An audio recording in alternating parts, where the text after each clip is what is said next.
Prazer grande estar de volta. Uma grande parte de vocês, eu estou olhando aqui, já estive olhando, tiveram aula comigo, uma grande parte. Nós tínhamos um polo aqui, né, da IBG, onde a gente iniciou, tivemos um pessoal do médio, depois um pessoal do modo avançado. A gente deu uma parada, depois da pandemia nós voltamos, tínhamos um bom grupo naquele período. Depois da pandemia, a gente ficou com algumas aulas online, mas naturalmente a aula online, houve pouca adesão e acabou não persistindo. O pastor Fabiano entrou em contato comigo para falar desse seminário, e eu com muita alegria, né, desejoso em participar e em contribuir. Para quem não me conhece, meu nome é Fred, eu sou pastor, pastorei uma comunidade em Paulista, bem pertinho daqui de vocês. Paulista é longe, mas estou no seminário já, ensino no seminário há 6 anos, e uma das cadeiras que eu ensino no seminário, não estranhe o nome, é heresiologia. Exatamente isso. A gente estuda nessa cadeira a origem das heresias do ponto de vista histórico, bíblico e teológico. Então eu espero nesse momento servi-los nesse sentido. Desejo não ser tão metódico, desejo também não ser tão enfadonho, mas é óbvio que há informações que para a gente poder caminhar nesse sentido, a gente precisa da participação, colaboração. São 7h30, o pastor Fabiano deixou eu à vontade, então eu quero me arriscar a achar que 1h, 1h10 é suficiente para hoje, e depois eu acredito quem quiser e deve surgir alguma dúvida, pode fazer perguntas. Está podendo, né? Eu acho que pode, nem sei se não pode, mas se não puder, faz do mesmo jeito. Então fiquem à vontade para fazer perguntas. Eu estarei aqui com você hoje. Se vocês suportarem, eu volto amanhã. Se não, por hoje já basta. Estou brincando. A minha proposta hoje com vocês é fazer algo de apresentação da origem das heresias, o procedimento dos hereges, como isso se dá na história da igreja, quais os remédios que a igreja cria para se proteger das heresias, que também serve para hoje.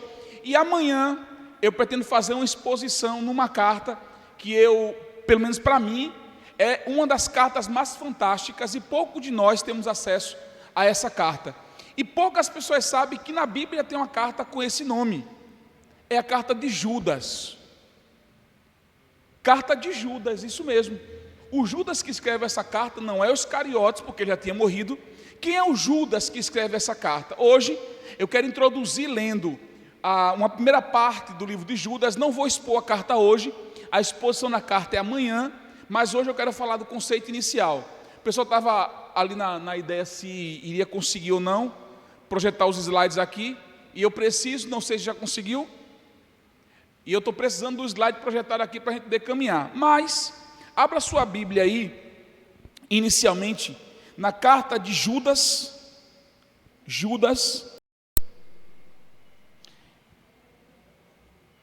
Eu não vou nem dizer capítulo 1, porque ela só tem um capítulo. Judas. Enquanto o pessoal ali desenvolve, estou com o meu roteiro aqui para a gente poder caminhar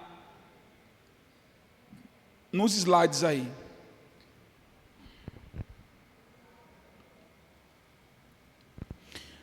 Judas, nós vamos inicialmente ler do verso 1 ao 3. Meu plano não era introduzir sobre a epístola agora, mas como a gente está com o probleminha ali, a gente vai tentar introduzir alguma coisa enquanto o pessoal vê se coloca os slides. Se não, a gente inverte. Eu começo com a epístola hoje, e a parte do conceito da heresia eu deixo para amanhã, se persistir a questão aí do slide. Ok? Todos acharam? Queria pedir a participação de vocês aí também para abrirem. Judas capítulo 1, do verso 1 ao 3. Judas, servo de Jesus Cristo, irmão de Tiago, aos que foram chamados, amados por Deus Pai e guardados por Jesus Cristo, a misericórdia, paz e amor lhes sejam multiplicados. Amados, embora estivesse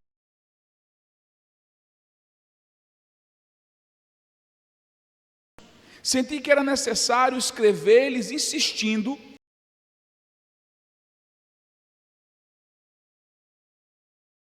todas confiada aos santos. A primeira pergunta que a gente se faz quando lê uma epístola como essa: quem era esse Judas? Judas era um nome muito comum, assim como é muito comum hoje João, Maria, José. Judas era um nome comum, porém, do ponto de vista bíblico, há pelo menos 3 Judas. No círculo dos 12, nos 12 discípulos de Jesus, vocês sabem que haviam 2 Judas.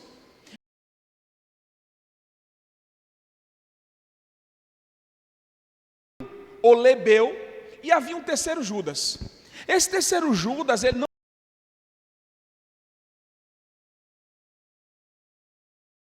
Jesus. Se você não sabe, espero que saiba, depois que Maria tem Jesus de maneira virginal, ela tem mais 4 filhos. Desses 4 filhos, 2 são muito famosos.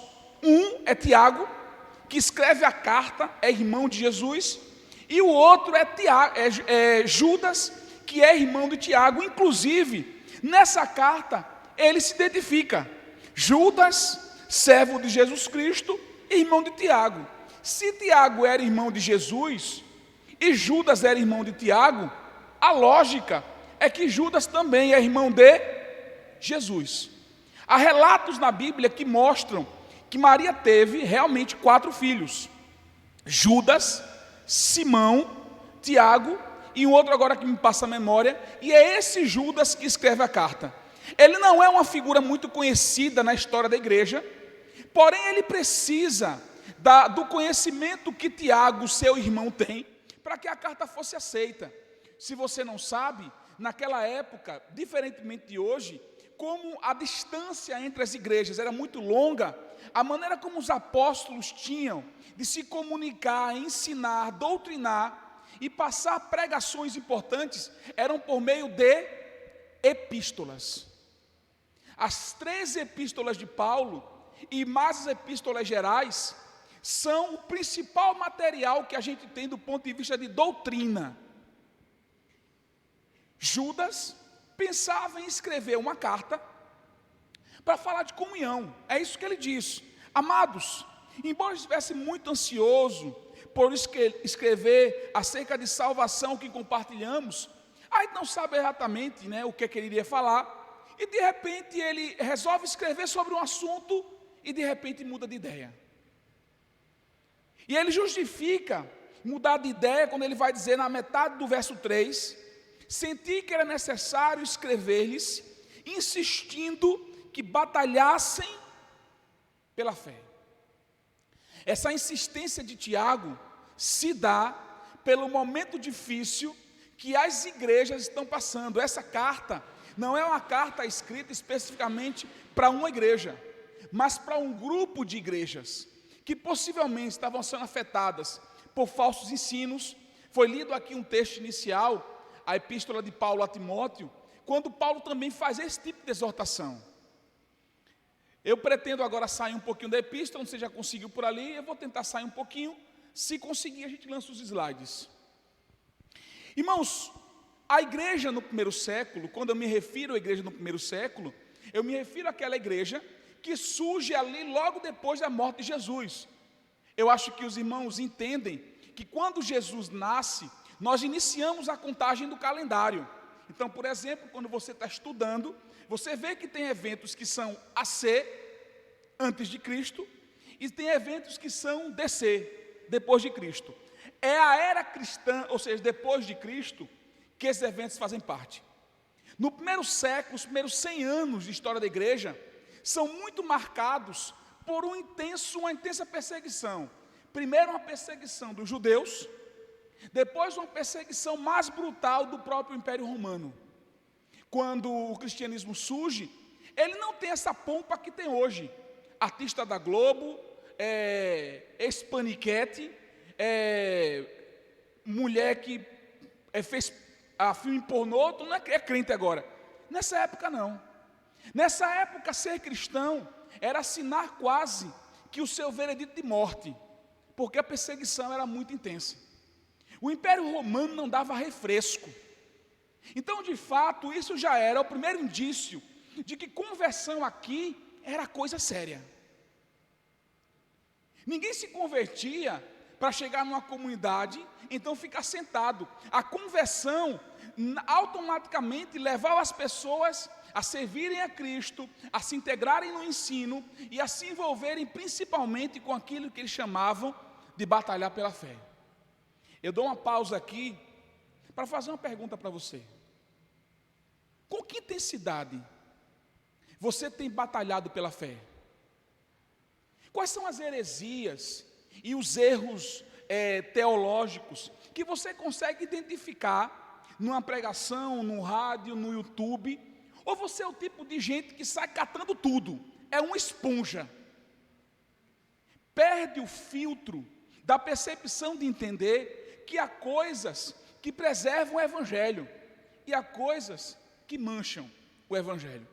Se eu tivesse na minha comunidade, na igreja que eu pastoreio, eu abriria literalmente para falar o nome dos hereges dos nossos dias. Não faço isso porque não é a minha comunidade.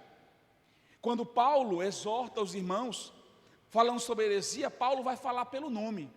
Paulo vai, por exemplo, falar de um tal de Emeneu, vai falar de um tal de Alexandre. E por que nas nossas comunidades a gente não chama os hereges pelo nome? Mas não tem que procurar muito não, tem um monte por aí. Não se engane. Uma outra coisa que nos impressiona, é saber, que é uma outra ideia que a gente vai construir aqui, é saber que à medida que a gente estuda um pouco da história das heresias, a gente entende algo impressionante. É que a heresia não se dá de dentro para fora. Desculpa, de fora para dentro. A heresia se dá de dentro para fora. Não existe, amanhã a gente vai ver algumas, mas não existe uma só heresia, sejam as dos nossos dias, ou seja, as antigas, que ela não tenha partido do seio da igreja. Por quê? Porque toda heresia parte do princípio que a gente vai distorcer a prescrição bíblica. E qual é o ambiente onde a Bíblia é usada? Então não faria sentido a heresia ser de fora para dentro. Faz sentido a heresia ser de dentro para fora, porque é nesse ambiente que a gente tem aqui, que a gente estuda a Bíblia, que a gente conhece o texto, que a gente sabe a sua origem, sabe de onde vem. A dúvida, não tem problema nenhum, amanhã, se nos der tempo, a gente vai investigar um pouquinho essa ideia da dúvida. Gente, o duvidoso não é um herege. O problema é que a dúvida pode ser o primeiro passo, caso não seja esclarecido, da heresia. E a heresia é um mal, a heresia é um dolo. Meu irmão, vamos ver o seguinte, a gente vai ficar esperando muito, para não esperar muito e aí acabar atrasando o tempo de vocês e também Foi o seguinte, eu vou inverter. A gente hoje vai estudar a carta, amanhã, se der certo, a gente vai para os slides, porque a gente espera um pouquinho, não está acontecendo, eu acho que não vai, mas se acontecer, a gente deixa para amanhã. Volte aí para a Epístola de Judas. Não tinha planejado isso, mas está tudo bem, está tudo certo. Volte aí para a Epístola de Judas.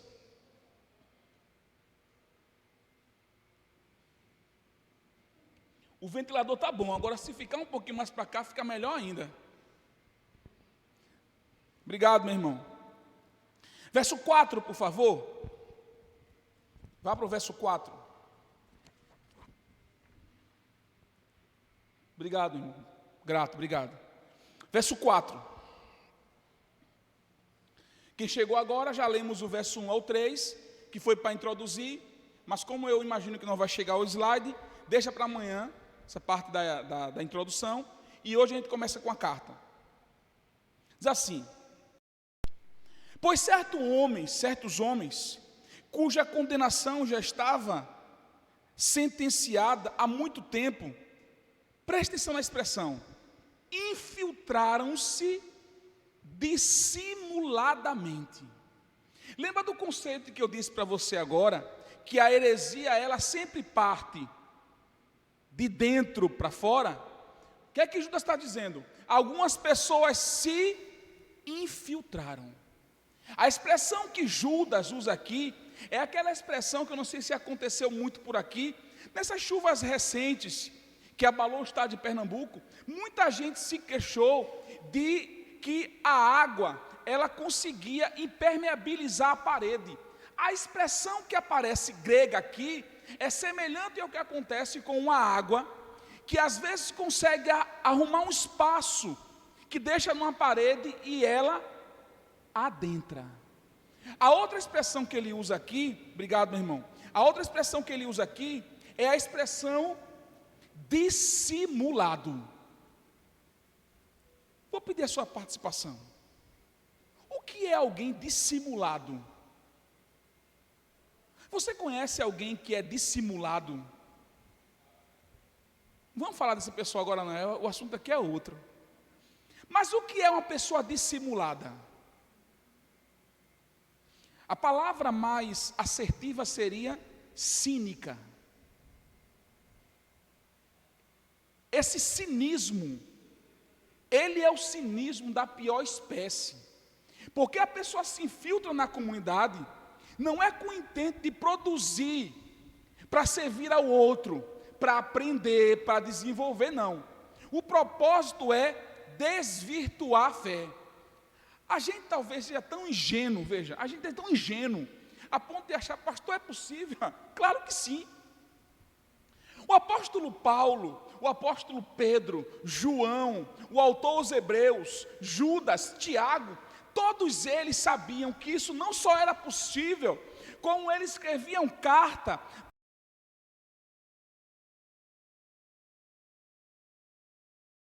filtrar dissimuladamente.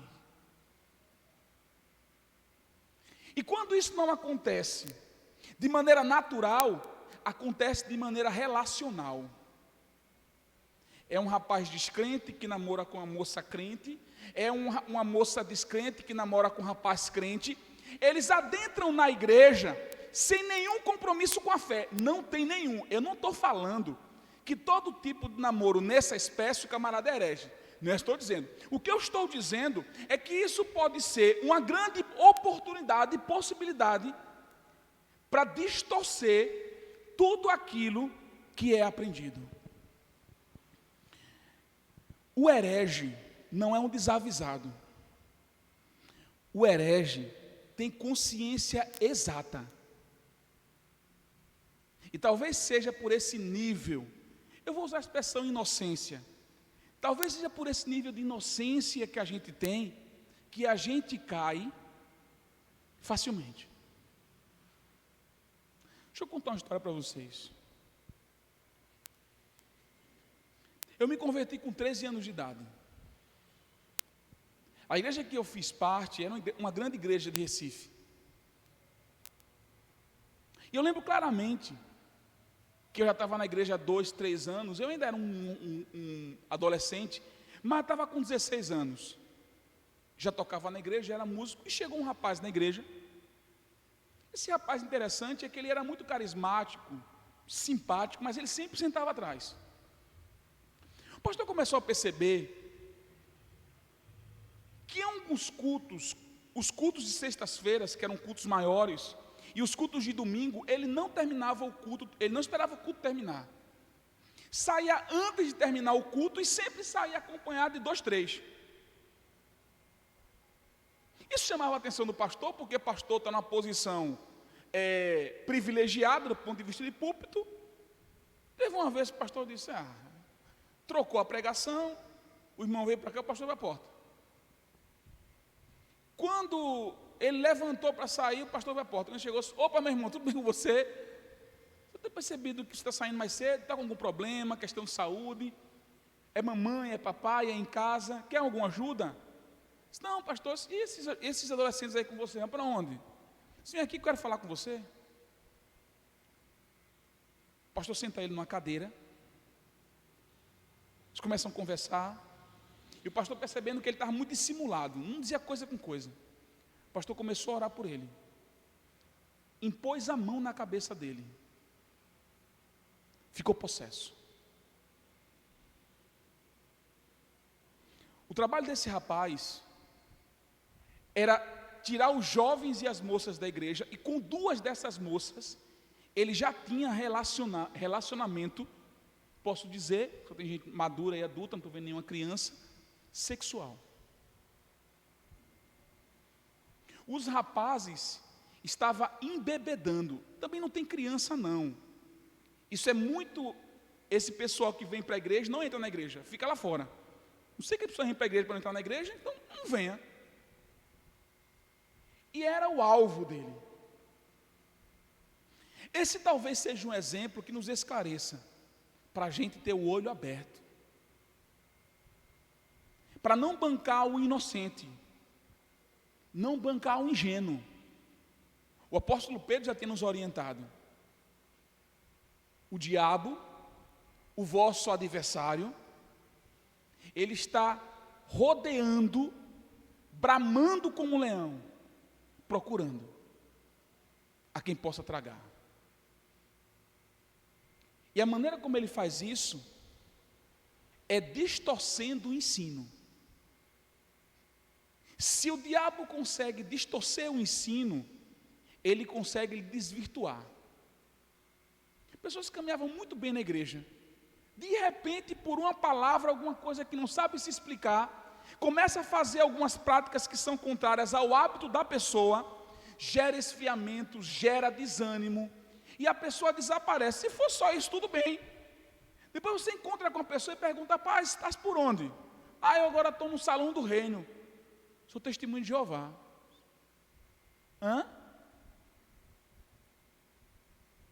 Ou recebi um passe, fiz um PG.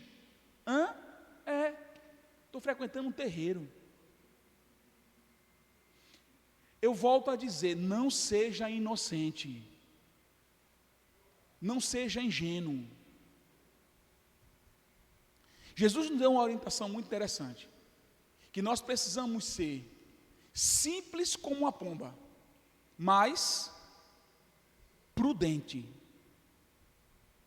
Não é traiçoeiro não, viu? Não é traiçoeiro como serpente, não, é prudente. A prudência faz parte da vida. Vai conseguir? Então pronto, você vai conseguir, a gente caminha aqui. O primeiro slide que eu quero apresentar para vocês, já que conseguiram ali, para a gente adiantar aqui, deixa o texto para amanhã. Já é isso mesmo, 10 para as 8. O primeiro slide que eu queria apresentar para vocês é um slide que fala das primeiras dificuldades que esses cristãos tinham em relação às crenças. Aí, à medida que eu for dizendo, vocês vão avançando. Coloca o slide 1, por favor.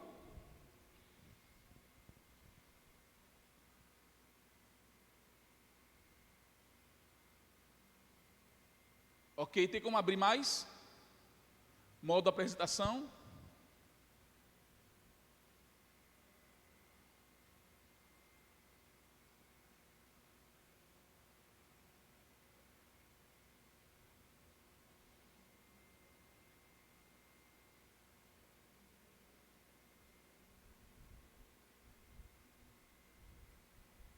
Perfeito, ok, isso aí.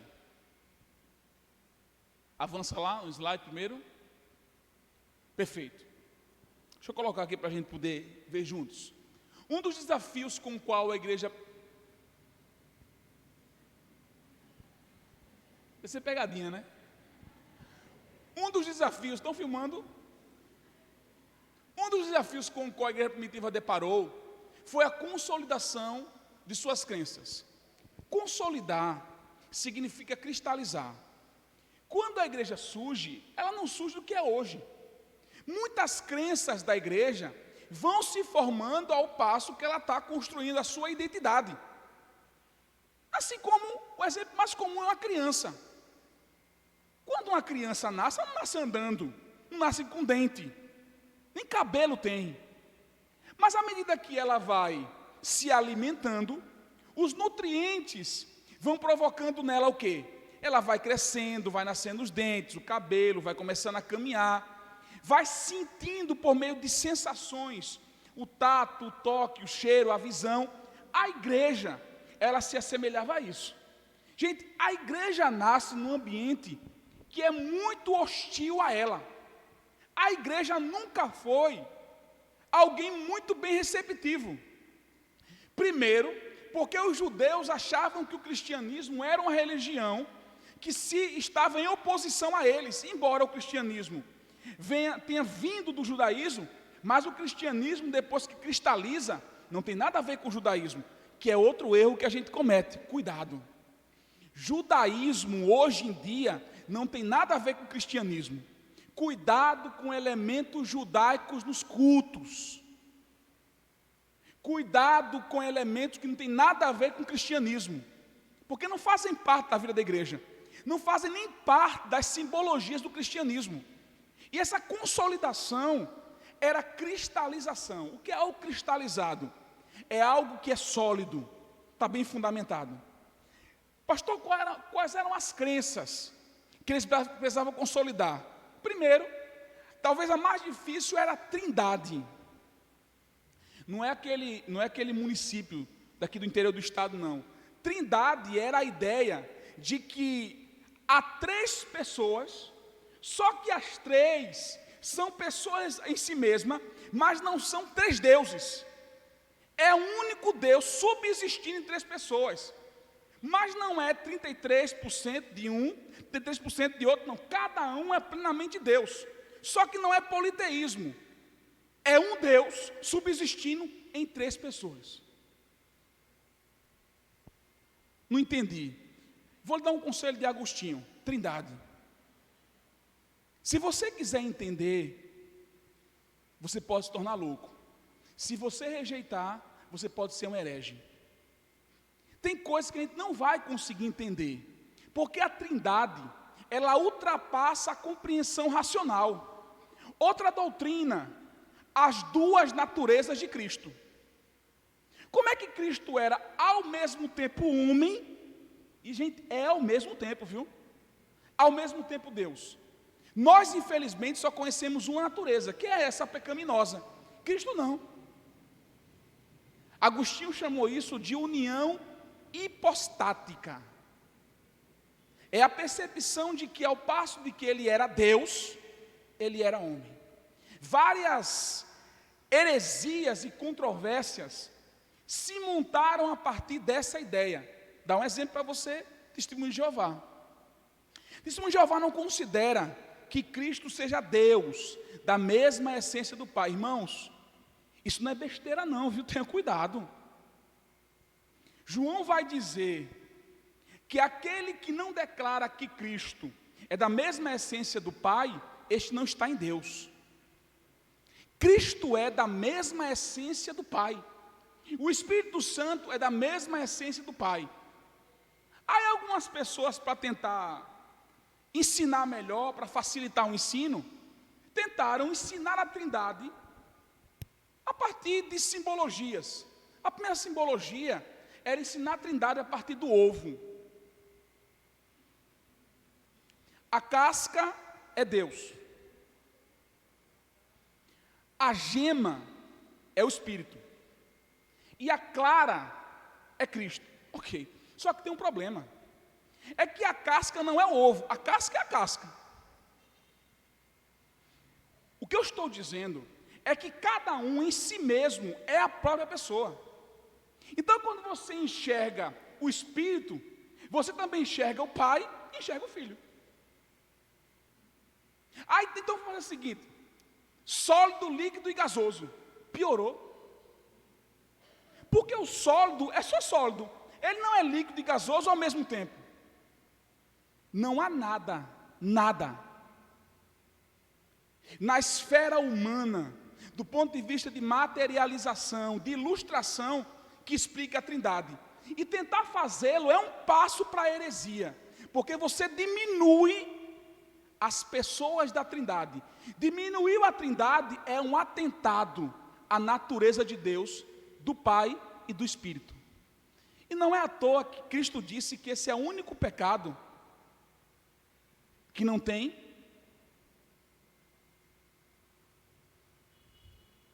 blasfêmia contra o Espírito Santo, ou as obras que ele faz.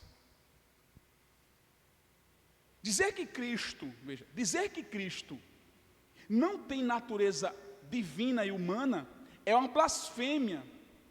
Porque quando o anjo Miguel diz para Maria, o que está sendo gerado em você é obra do Espírito Santo.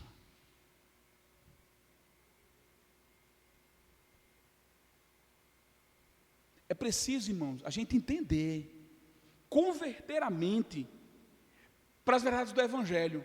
Porque os camaradas que entram numa seita, eles são muito mais bem preparados do que a gente. Se você não tiver cuidado, é ele que te arrasta para o lugar dele. Não é você trazer para a igreja, não. Então a primeira coisa era a consolidação. A evidência histórica sugere que inicialmente isso não era considerado uma prioridade. Mesmo por volta da metade do século II. A maioria dos cristãos parecia contente em viver com um certo grau de confusão teológica. Eu vou terminar aqui com torcicolo, eu vou colocar aqui no celular, que eu tenho uma projeção aqui também, e aí a gente acompanha, eu leio daqui, e você acompanha a projeção daí. Me dê só um minutinho, porque aí eu vou colocar na projeção aqui.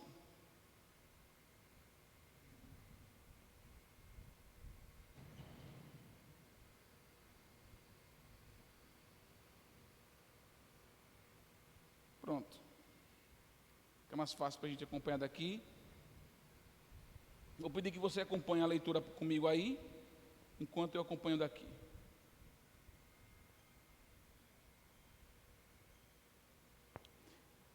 Mesmo por volta da metade do século II, a maioria dos cristãos parecia contente em viver com um certo grau de confusão teológica.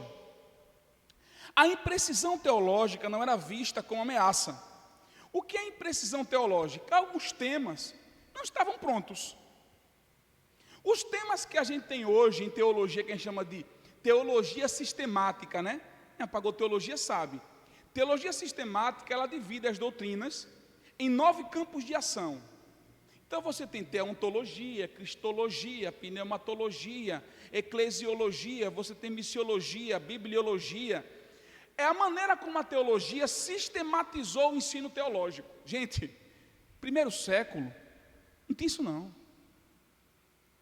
tinha não. O povo tinha que correr do Império Romano. Então eles conviviam com essa imprecisão teológica tranquilamente, até que eles começam a perceber que as ameaças estão ficando cada vez maiores. E aí a gente vai caminhar um pouco mais para frente. A impressão teológica não era vista como ameaça à consistência ou existência da igreja cristã. Esse julgamento deve ser visto como refletindo o contexto histórico, veja, daquela época. Cuidado, gente, é naquela época. Essa imprecisão reflete o contexto daquela época. Qual é a necessidade da igreja hoje aprender teologia? A gente às vezes tem uma cabeça, achar que teologia é só teoria. É não, filho. Teologia é a sua vida em torno das tuas crenças no Evangelho. Se nós bem soubéssemos, nós estudaríamos teologia. Eu não estou dizendo que você tem que ir para o seminário, se formar no bacharel em teologia, não. O que eu estou dizendo é que teologia se faz na igreja, com Bíblia aberta e sendo aplicado para a igreja, como o pastor Fabiano faz, como os pastores aqui para a gente faz nas suas igrejas. Como é que é os nossos cultos de doutrina? Você vem para culto de doutrina? Qual é a tua relação com a Bíblia? Irmãos, teologia se começa com o joelho no chão e Bíblia na mão. A primeira teologia que a gente aprende é lendo a Bíblia.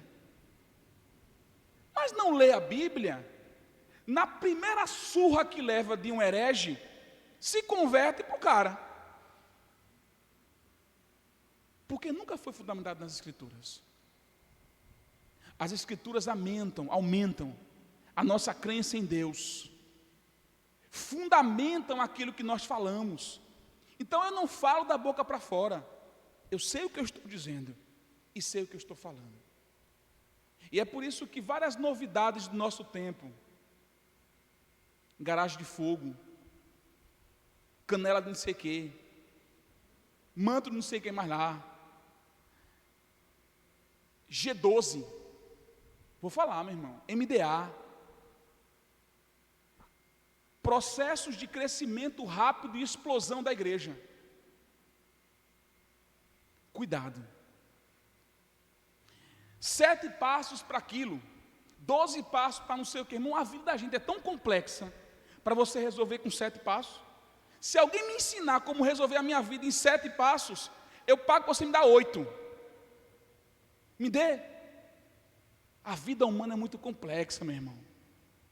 Para um apóstolo, não sei das quantas, o iluminado, e a igreja brasileira é cheia de iluminado, é cheia de guru. Por quê? Porque a gente precisa de alguém para esconder a nossa fé nele. E é por isso que quando essa figura cai, leva consigo um monte. Esse julgamento deve ser visto como refletindo o contexto histórico daquela época. A luta pela sobrevivência num ambiente cultural e político hostil, muitas vezes, fazia com que outros assuntos fossem considerados menos importantes. Vou perguntar uma coisa para você. Você tem uma espada apontada para a tua garganta, e você tem do outro lado a tentativa de tentar transformar os ensinos de Cristo em escritos, porque o ensino era muito subjetivo, então tinha que escrever o ensino. O que você quer fazer? É fugir da espada do Império Romano ou escrever sobre o ensino? O irmão, qual é o teu nome, irmão? Qual é seu nome? Joeliton. Joeliton, você está lá no ano 30, era cristã. Aí você tem a espada do Império Romano, querendo decepar a tua cabeça, mas tem do outro lado necessidade de escrever a fé cristã, escrever mesmo, para quem lesse e entendesse. O que é que você faz? Foge do império ou escreve doutrina?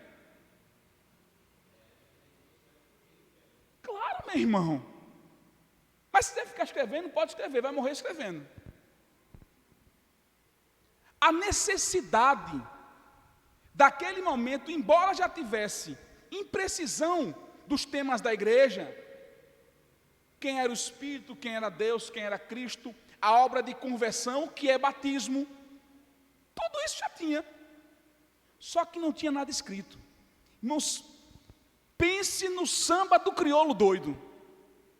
Se hoje é assim, cada um diz o que pensa, imagina antes.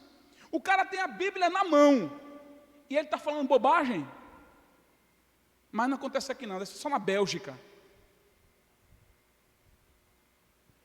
Hoje você tem a Bíblia na mão, e você fala besteira, confundindo Jesus com Genésio. Você imagina início do 1º século. Os caras têm que correr do Império Romano. Só que a necessidade vai se apresentando. Meu irmão, coloca o segundo slide. As 3 ameaças que eles tinham eram ameaças de 3 naturezas. Eu vou depois, se você quiser se aprofundar melhor, ler melhor em casa, pega esse slide, lê em casa. Eu vou disponibilizar, não sei se a igreja tem grupo. Se tiver, eu disponibilizo, esse pessoal da mídia ali já consegue disponibilizar direto para o grupo, já está ali no computador. Eu disponibilizo, e é uma maneira de você estudar. Amanhã eu vou trazer um outro grupo de slides. Você separa em casa, suquinho de laranja, ventiladorzinho, ou ar-condicionado, deitadinho. No ano 30 não tinha isso. Hoje está mais tranquilo. O cristianismo enfrentou 3 ameaças no seu 1º século. A primeira foi uma ameaça física. Possibilidade de perseguição, essa foi a primeira, com suas implicações na opressão das comunidades cristãs. Os crentes eram arrastados, transformados em festival, jogado para as feras. Gente, o Coliseu Romano deixava os leões famintos para serem alimentados com a carne de quem? Roma pega fogo, tem uma dúvida se foi Nero que tocou, se não foi Nero. Roma pega fogo. Só que a cidade que os cristãos moram não pegam fogo. O que é que Nero diz? Foi os crentes que tocaram fogo em Roma. Morreu mais crente do que gente. Foi muito crente. Como é que eles morriam? Eles morriam empalados. Uma haste atravessada, tocavam fogo com eles vivos. O número de cristãos que foram queimados naquele período iluminou as ruas de Roma. E hoje, qualquer coisinha, a gente deixa Cristo. Ai, porque a irmã olhou para mim com cara feia. Ai, porque o pastor não me deu a paz. Ah, porque a irmã está falando para mim. Oh, minha irmã, tanta coisa para se fazer. E a gente preocupado porque alguém deixou de olhar, ou olhou para mim, ou falou de mim. Ai, meu Jesus. A igreja brasileira perde tempo com muita bobagem. Eu não sei se eu sobreviveria com o meu tipo de cristianismo. Eu estou falando de mim, nesse tempo. Eu não sei se eu teria ânimo, garra, força, vontade, determinação. O segundo perigo que eles enfrentavam, a segunda ameaça, era a ameaça cultural. O cristianismo não poderia perder sua identidade distintiva, se misturando com correntes religiosas outras, ou comportamentos imorais. Deixa eu contextualizar. O cristianismo, ele nasce inicialmente em um ambiente judeu, onde o que impera é a religião dos judeus, é o judaísmo. O cristianismo precisava se distanciar do judaísmo para não se transformar numa seita judaizante. O segundo desafio é quando o cristianismo avança das barreiras de Jerusalém e chega nos ambientes onde Paulo tinha plantado igreja, Corinto, Éfeso, Filipos, eram ambientes tomados de imoralidade. Corinto, aquela carta que você lê. Gente, Corinto era uma cidade portuária. Vou dar um exemplo para você. Alguém já foi no Cais do Recife? Já viram que no Cais do Recife tem muito programa ali, né? Tem. Um monte de turista que vem de fora desce e se relaciona com muita gente que está ali para isso. Não é muito diferente do que era Corinto. Agora você imagina uma cidade como essa, recebendo uma igreja recém-chegada. Dá para entender porque Paulo fala tanto contra a imoralidade? Como não bastasse o desafio físico, o desafio cultural, eles tinham um terceiro desafio. E aí eu quero que você se foque nesse, porque esse é o nosso ponto. O desafio intelectual. Calma, não é ser filósofo não. O que é desafio intelectual? Pense comigo. Não tem folha. Não tem caneta Bic. Caneta azul, azul caneta. Não tem. Iluminação é precária. Só que eles precisavam transformar a confissão de fé em documento escrito. Para quê? Para que o outro pudesse ler. Não tinha microfone. Não tinha ambiente para se reunir. Os cristãos não tinham nem comida para comer, imagina lugar para se reunir. O que é que a gente faz? Vamos escrever. Primeiro documento da história cristã, que não é nem canonizado. Didaquê, ou documento dos apóstolos. Se você anotar aí, para pesquisar em casa, a Didaquê foi o primeiro documento escrito, seja por alguém que ouviu os apóstolos falarem, ou outros que os apóstolos escreveram. Esse foi o primeiro documento que norteou a vida da igreja. que disse para a igreja naquilo que ela deveria crer, como deveria andar, como deveria se manifestar. Se você tiver um tempinho, não despreze. Bote Didaquê e pesquise em casa. Inclusive, tem Didaquê para você baixar. Pastor, eu tenho Didaquê. Pastor, quanto é que custa um Didaquê? Eu tenho um receio se não puder comprar um Didaquê.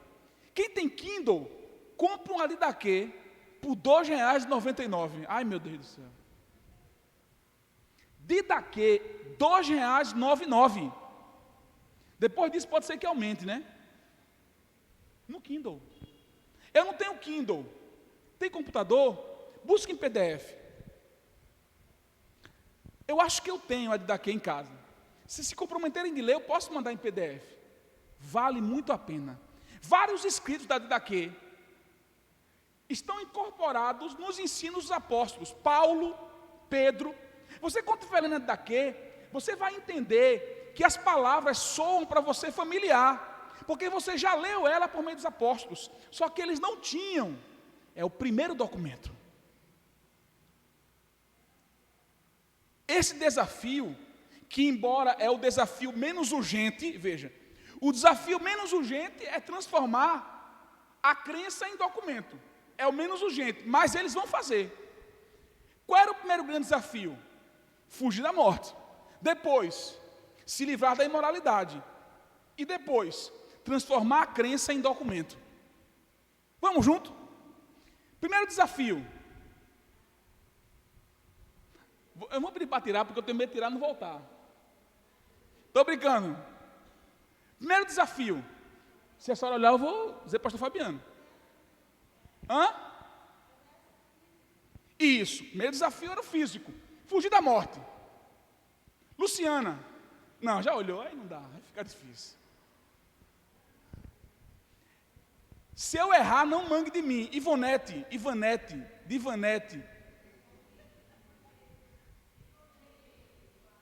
É para saber se vocês estão atenciosos. Ivoneide. Ivoneide, qual era o segundo desafio? Cultural. Fugir da imoralidade e não se confundir com uma seita judaica. Deixa eu ver um jovem aqui atencioso. Aquele rapaz ali de camisa lilás, rosa, alguma coisa ali. Qual é o terceiro desafio, meu irmão? O terceiro desafio. Intelectual. Que desafio era esse? Agora eu quero ver, não está escrito? Que desafio era esse?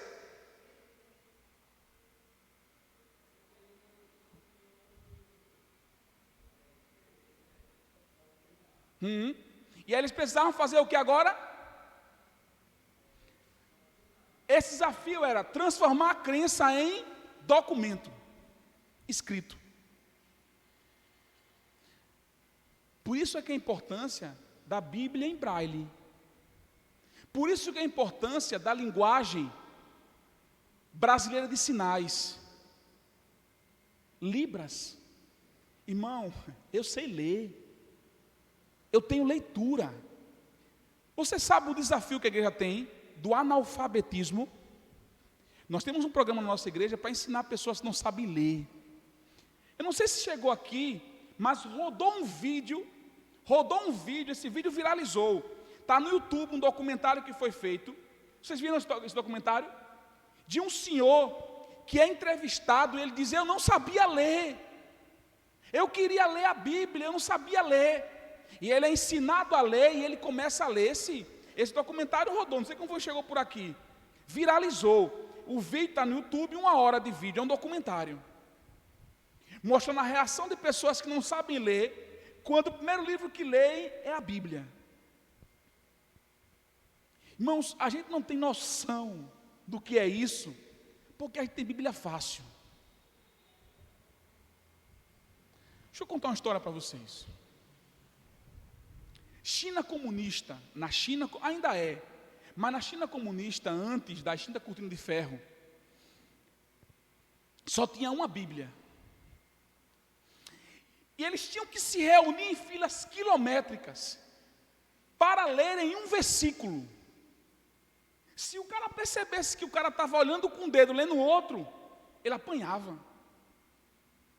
Tinha pessoas que tentavam rasgar um verso da Bíblia para levar correndo, fugindo. Hoje, Bíblia no celular, Bíblia no computador, Bíblia no iPad, Bíblia não sei aonde, tem Bíblia escrita, Bíblia rosa, do homem, da mulher, do rapaz, da moça, e a gente não lê. O meu povo peca ou erra, porque lhe falta o quê? E como é que a igreja adquire conhecimento? O primeiro passo é simples. Nem ânimo para isso, vou falar a verdade, meu irmão. Nem ânimo para isso. Não me responda não. Hoje, você lê o que da Bíblia? Estou falando de revista Carícia, Veja, Época, não.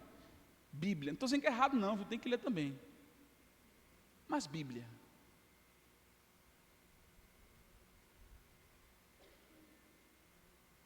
Não me responda, se você leu está tudo bem, certo? Além desses desafios, eles precisavam agora tomar medidas urgentes. Quais eram as medidas urgentes? 8h20. Medidas urgentes que eles precisavam tomar. Meu filho, coloca aí. Ele está fazendo isso porque já está aprovado. Se não tivesse, já sabia qual é a sua nota já. Está ali. Diante das constantes ameaças e desafios, o cristianismo precisou estabelecer e tomar 3 atitudes, que só foi possível mediante o desafio intelectual. Lembra, meu irmão? Desafio intelectual. Depois que eles transformam a Bíblia, a confissão, a crença em documento, eles agora precisam caminhar com o próximo passo. Qual é o próximo passo? Primeiro, o credo. Pastor, o que é o credo? O credo é um documento, presta atenção, você copia. O credo é um documento onde você resumia a doutrina, de maneira que as pessoas, quando lessem, decorassem a doutrina. Eu vou dizer esse, mas não faço nada cruz não, não tem nada a ver não. Creio em Deus Pai, Todo-Poderoso, Criador dos céus e da terra. Creio em Jesus Cristo, seu Filho. Nasceu da Virgem Maria, apareceu sob Pôncio Pilatos, foi crucificado, morto e ressuscitado. Creio no Santo Espírito. Creio na Santa Igreja Católica. Creio na comunhão dos santos. Creio no porvir.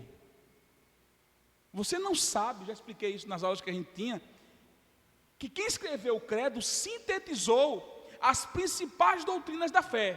Creio em Deus, teontologia. Creio em Cristo, cristologia. Creio no Espírito, pneumatologia. Creio na igreja, eclesiologia. Creio no porvir, escatologia. Porvir, o que está por vir, escatologia. As principais doutrinas da fé cristã eram assim escritas, por quê? Porque os cristãos não tinham acesso aos pergaminhos. Gente, pergaminho era um negócio caro. Pastor, o que era um pergaminho? Um pergaminho era o couro do bode que era curtido, seco, depois era arranhado com um pedaço de ferro, depois escrevia-se nele, e tinha que escrever várias vezes, enrolado, e haviam pergaminhos que tinham quase 5 metros, para não se perder nada de espaço. Hoje o cara lê, hoje o cara escreve no celular. Antes de ir para cá, eu peguei o documento, botei no pendrive, mandei para o pastor Fabiano, podia mandar para 1000 pessoas. O caba não envia um convite de um culto para um ímpio. Irmãos, você lê isso, lhe constrange, me constrange. E é por causa disso que você está aqui. Porque se esses caras se esforçassem como eu me esforço hoje, o evangelho não chegaria a mim. Já refletiu sobre isso? Vamos imaginar se o pessoal que escreveu isso se esforçasse como eu me esforço hoje. Vamos imaginar que você está lá, no 1º século. E se o teu esforço dependesse da Bíblia chegar hoje, será que chegaria?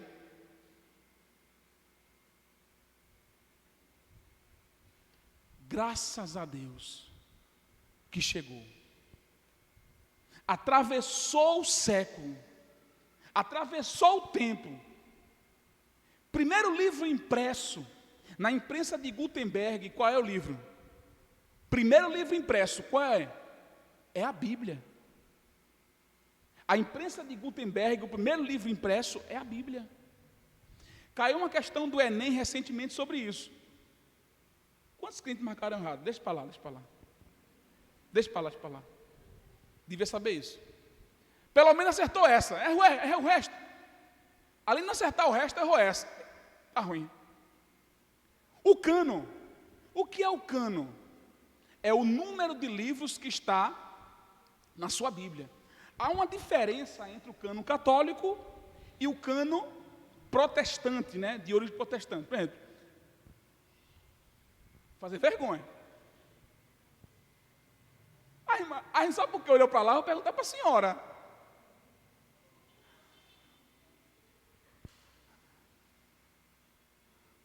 Pastor tem que responder. Quantos livros tem a Bíblia? 63? 6. A Bíblia tem 66 livros. Como é que estão divididos?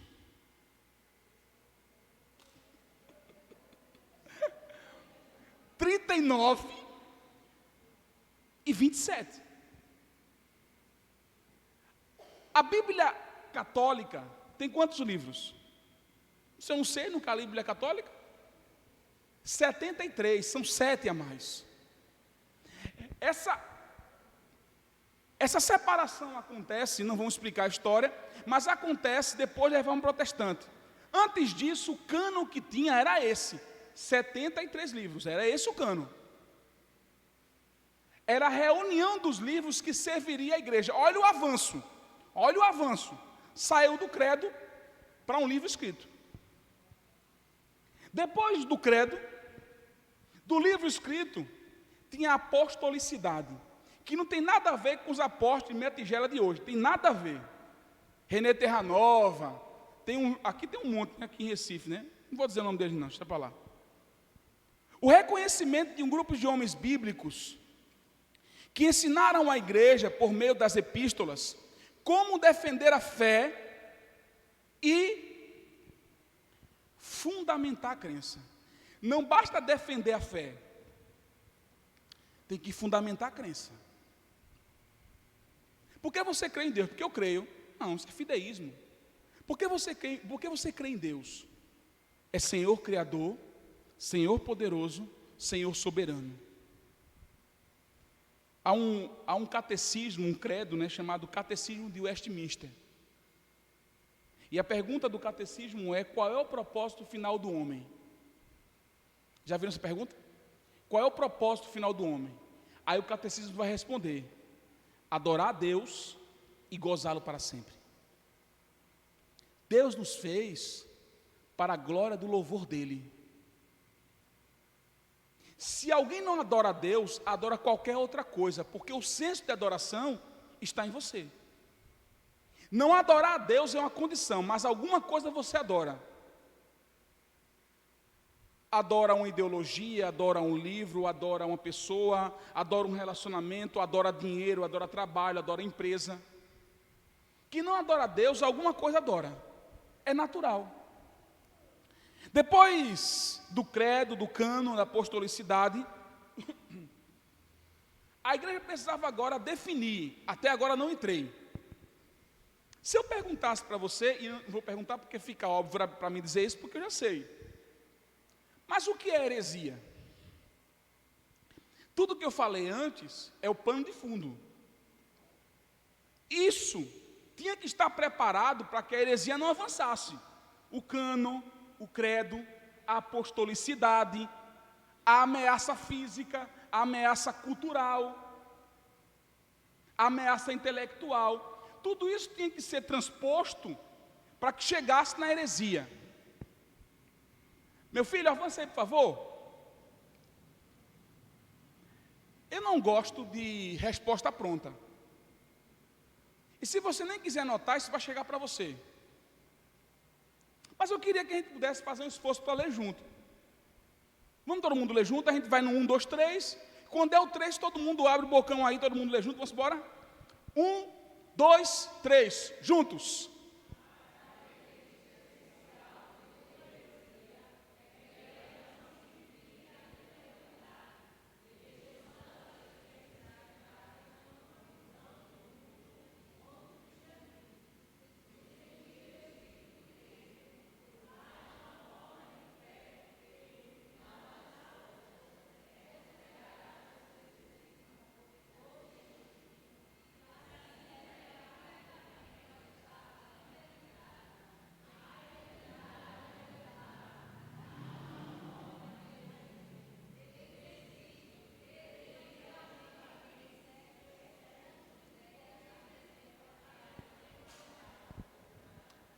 Se eu tivesse que sair daqui com uma definição, o que é heresia?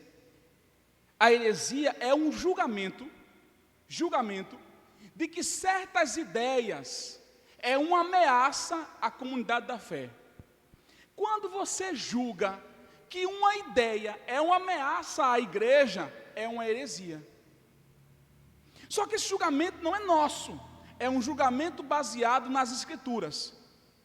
Então, todo tipo de ideia que a Escritura julga, que traz prejuízo à igreja, qual é o nome disso?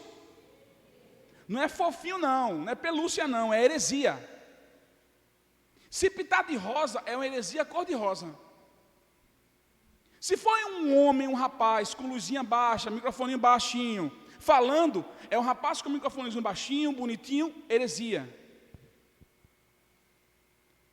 Chame heresia de heresia. Não, mas só foi aqui que ele errou. Quem erra num ponto, erra em todo ele. Heresia é heresia. E a gente não pode passar pano para herege. A igreja não pode passar pano para herege. Igreja fazendo festa rave, com fumacinha rosa, fumacinha branca, fumacinha azul, prática herética. Igreja fazendo festa judaica. O cristianismo é singular. Eu não preciso fazer arrumadinho, forró gospel, danceteria gospel, motel gospel, não tem isso. O evangelho é o evangelho. Se você quiser colocar alguma coisa a mais, você acabou com o evangelho, e o evangelho não precisa disso. Se você quiser fazer, faça por sua conta, mas não diga que é evangelho. É alguma coisa que você diz que é evangelho, mas não é evangelho. O evangelho é outra coisa.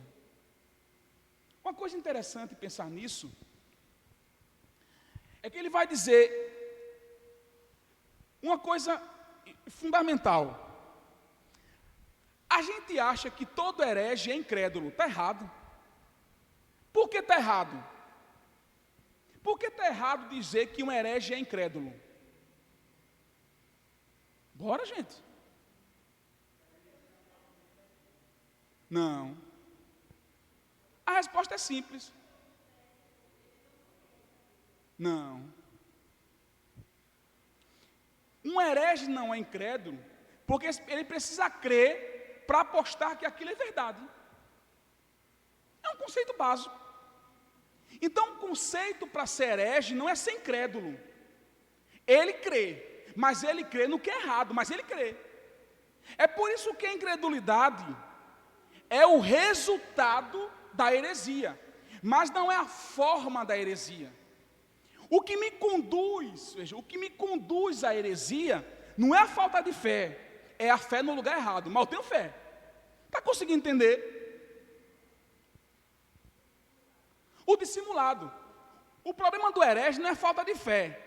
Inclusive, Tiago vai dizer que o diabo tem. Gente, o diabo tem. E ele tem fé e faz o quê? Estremece.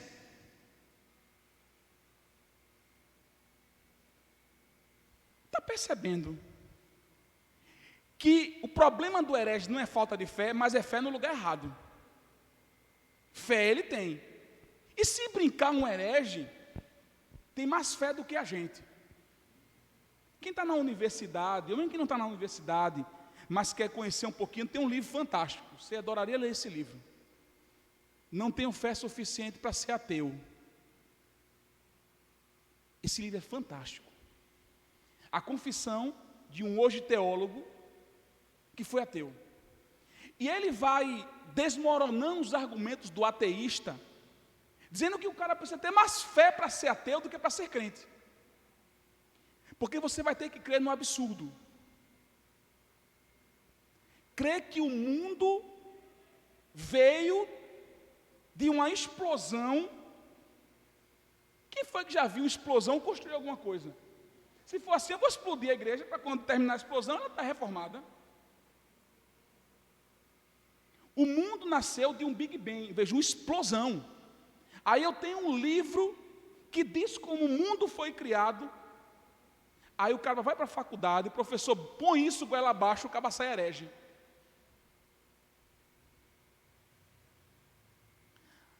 A Bíblia é fantástica. Só falta a gente ler, se deliciar, amar, desejar, se aprofundar. Então, o primeiro ponto não é que o herege não tem credulidade. Ele tem fé. O problema é que a fé dele está no lugar errado. Mas ele tem fé. Avançar um pouquinho mais aqui. Não é Covid não, viu? Irmão, fica logo rindo. Acaba tosse. Ixi, meu Deus, Covid.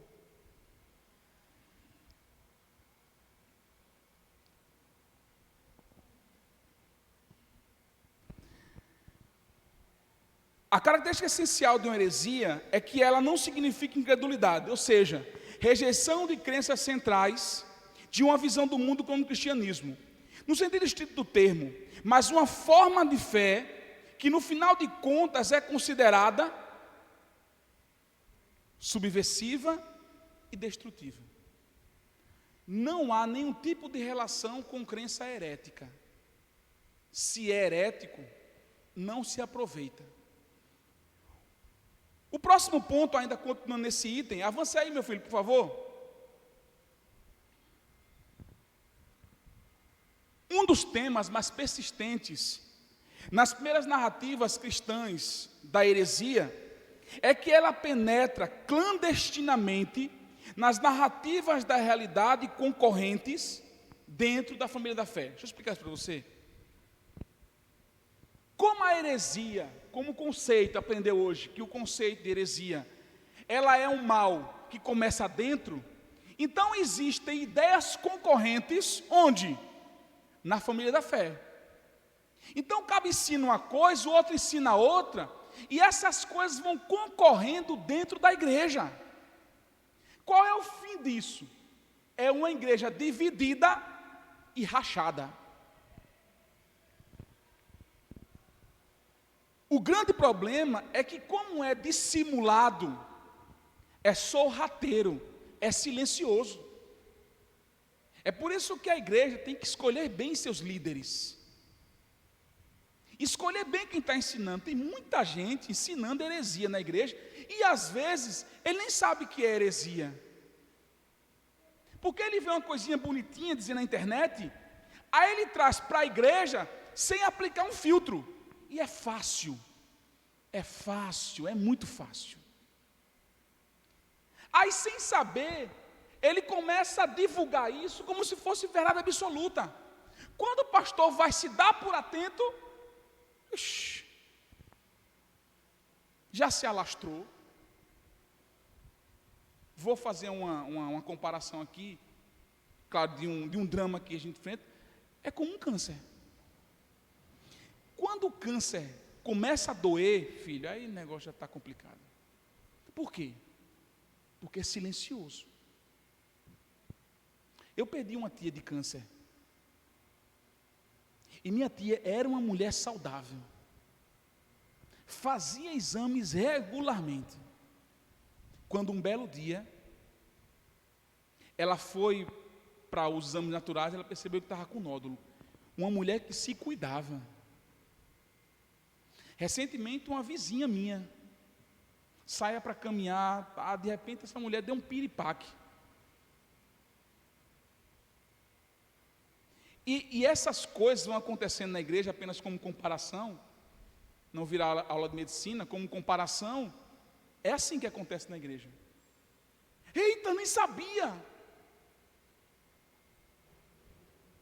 Os crentes têm que estar atentos. Se alguém começar a ensinar coisa errada, denuncie. Fale para o pastor. Diga para a liderança. Olha, pastor, estava na EBD e fulano veio com uma história estranha aí, eu vou falar com ele lá. Ah, não, mas eu não sou um X9 não. Você está preservando a fé. X9 não.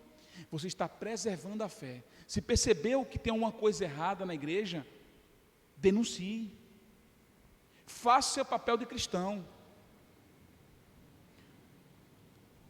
É que ela penetra clandestinamente na narrativa de realidades concorrentes. É um cavalo de Troia. Todo mundo conhece essa que é mitologia grega. Alguém não conhece a história do cavalo de Troia? Pode ficar à vontade, tem que aprender. Tem um filme, Troia, todo mundo sabe o que é. Troia era uma cidade intransponível. Ninguém conseguia. Troia era intransponível. Os inimigos, para entrar em Troia, fazem o quê? Preparam um presente, um cavalo, todo na madeira. Quantos caras vêem assim, sabe portar um presente? Que presentinho, promoçãozinha. Cavalo entra, festa, vai todo mundo dormir. Os inimigos estão onde? Dentro do cavalo. Tem coisas que entram na igreja e os carrapichos estão nele. Depois ele começa a soltar tudinho. Marca um jantar com uma pessoa, vai almoçar com a outra, vai num restaurante com a outra e fala para a outra. E quando você vê o negócio está lastrado de um jeito que você não consegue mais conter. Qual é o fim disso? Igreja dividida e rachada. Começa com comentário, grupinho. Foi até grupo de WhatsApp para tratar do tema. Mas é para orar, irmão. Que orar que nada, conversa fiada, rapaz. E a coisa vai se alastrando, se alastrando, se alastrando. Quando você menos espera, fique atento. Fique ligado, leia a Bíblia. Não deixe que ninguém diga para você o que o texto está dizendo, sem que você leia o texto.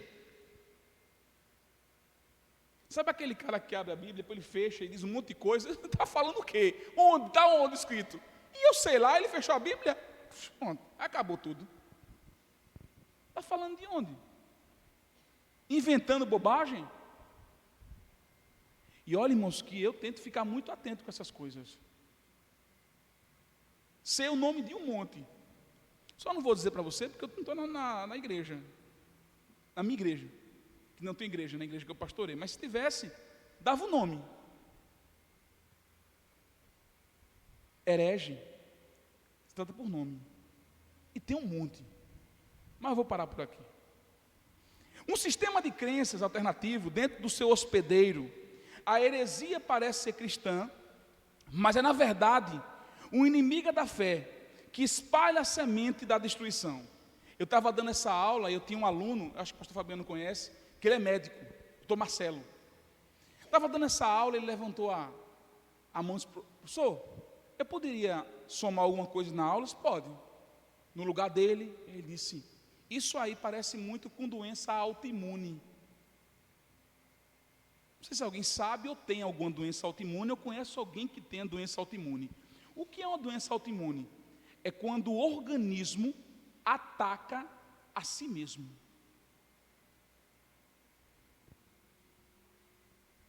Eu não preciso dos capetas de fora não, os capetas ficam dentro. E o pior, a irmã riu ali, deu um pouquinho de água a ela ali, e o pior Sabe qual é pior? É que é dissimulado. Quando? Ai, mas toma jeito, rapaz. Oxi, quando? Pegar no gabinete e dizer assim, você disse isso aqui, chamador aqui para dizer que disse? Não, a conversa é assim, não, ele que entendeu errado. Um entender errado, beleza, 2 entender errado, eu vou ser ingênuo, mas 3 entender errado, a sala toda entendeu errado, aí a sala veio fazer uma reunião, vieram 7 fora 8 que tinha ficado com vergonha. Aí falou isso, aí chama a bendita. E quando? Conversa fiada, rapaz. Irmã, o ensino aqui é esse. Nós recomendamos que a irmã se retrate. Não vou fazer constrangimento, não. Minha recomendação é que se retrate. A medida do perdão é a medida da ofensa. Onde foi a ofensa? Numa sala de aula com 15 alunos. Na sala de aula com aqueles mesmos 15 alunos, a irmã se retrata. Vamos ler biblicamente o que a irmã disse. Abre o texto. Tá. Olha, o princípio é esse aqui. Pega aqui o livro, leia comigo aqui. Se tiver algum problema na compreensão, não tem problema nenhum. Não vou obrigar a irmã a pensar como eu penso. Mas eu posso dizer assim, o nosso pensamento é esse. Meu irmão, vou dizer para você, não trate herege como ingenuidade não, viu?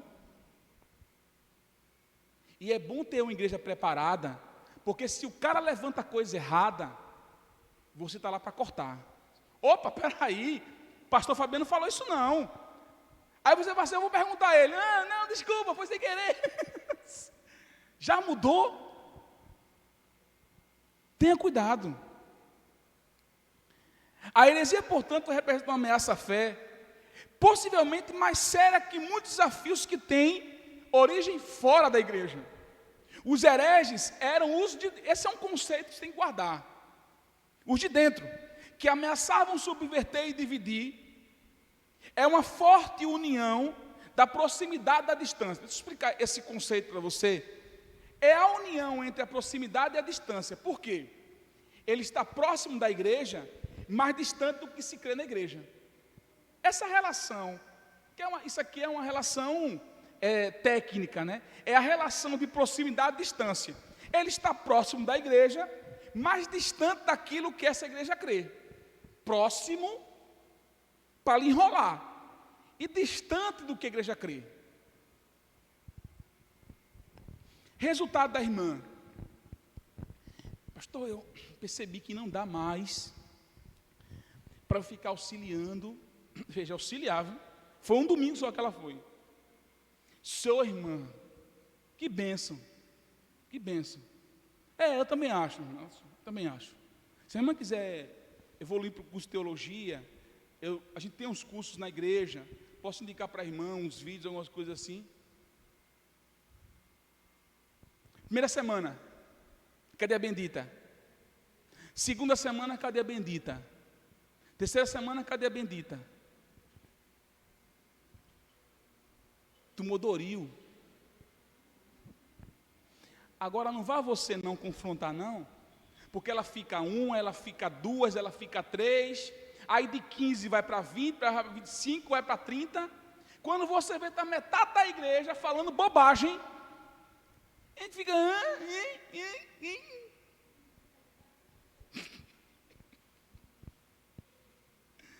Foi muito engraçado. Irmãs...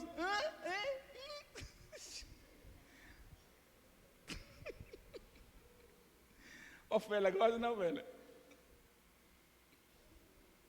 Mas depois a gente fica rindo, A gente se reuniu com o presbitério, aí a gente começou a cair na gaitada. Disse, pastor, como e quando, não sei o quê.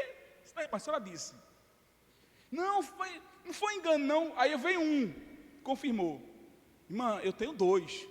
Não, mas e 3? Faz o seguinte, veio os 7. 7. E tinha 8 com vergonha. 15. 15 pessoas ouviram um negócio errado, velho.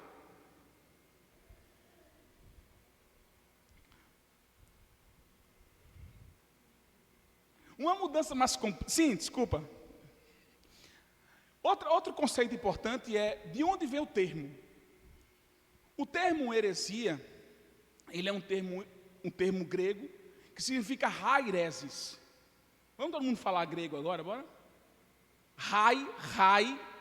Você tem que rasgar a garganta.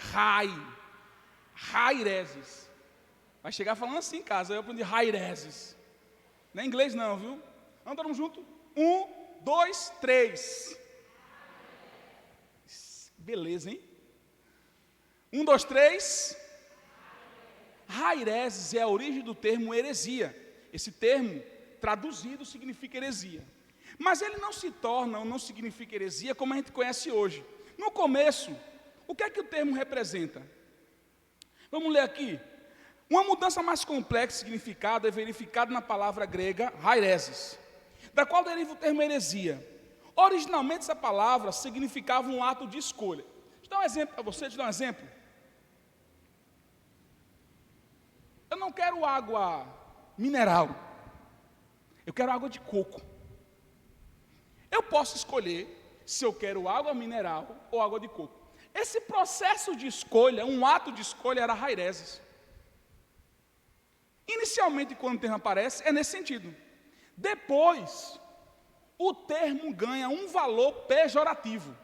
O termo, inicialmente, ele não é um termo, depois você anota, ele não é um termo pejorativo nem negativo, ele significava uma escolha. Por exemplo, as mulheres vão comprar sapato, e mulher escolhe sapato rápido, ela pede 15 para escolher 14, mas ela escolhe,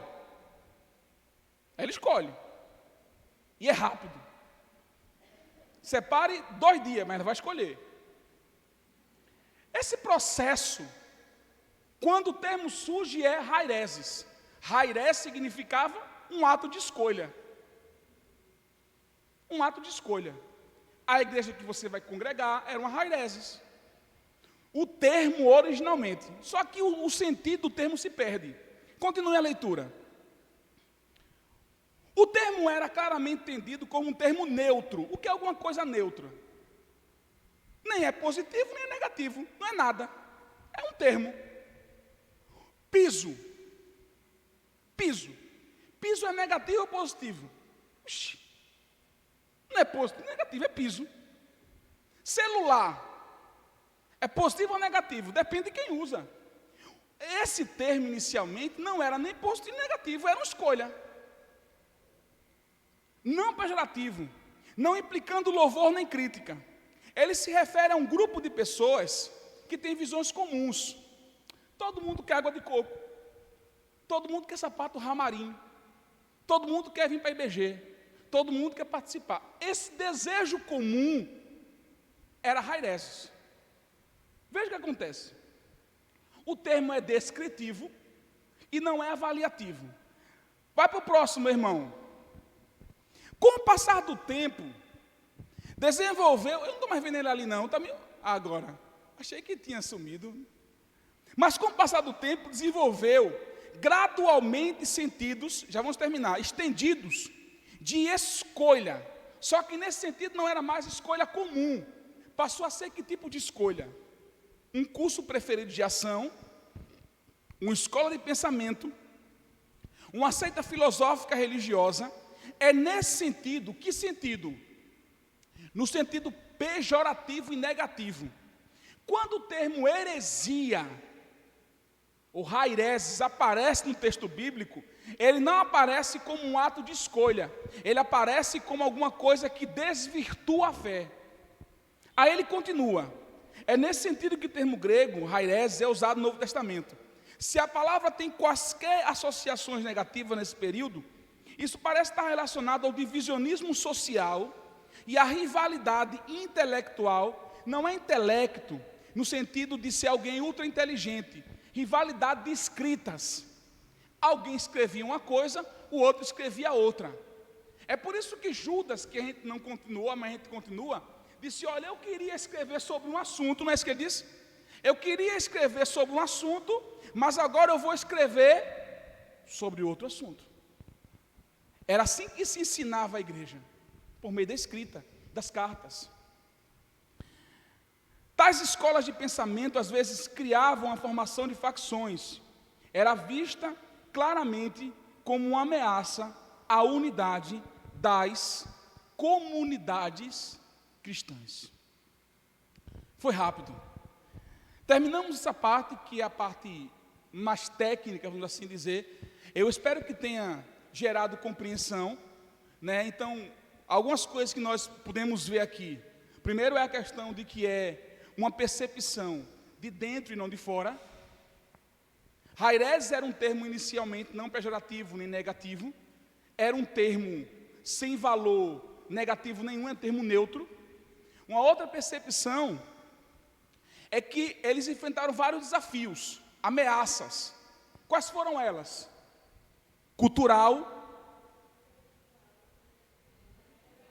intelectuais e físicas. Também tiveram que criar meios para que pudessem compreender melhor isso, que eram o credo, o cano e a apostolicidade. Quem falou aí?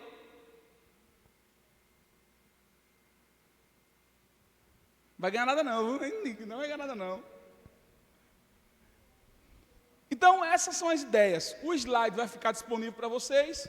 Dê uma olhadinha depois. Amanhã nós nos encontramos. Se você gostou, você volta amanhã e chama mais gente. E se não gostou, eu lamento. Oi? Amanhã a gente vai continuar um pouquinho falando sobre isso. Eu pretendo falar um pouquinho sobre Judas, algumas ideias da carta. E no final, se der tempo, eu pretendo apresentar 2, 3 ou até 4 heresias do primeiro século, que mudou a história da igreja e os embates que eles tiveram. Ok? Quem assume aqui para encerrar orando? Meu irmão, venha para cá. Gente, obrigado. Tem pergunta? Tem pergunta, filho? Não, mas faça, pode fazer. Quer fazer? Não? Tranquilo. Alguém tem pergunta? O microfone está aí?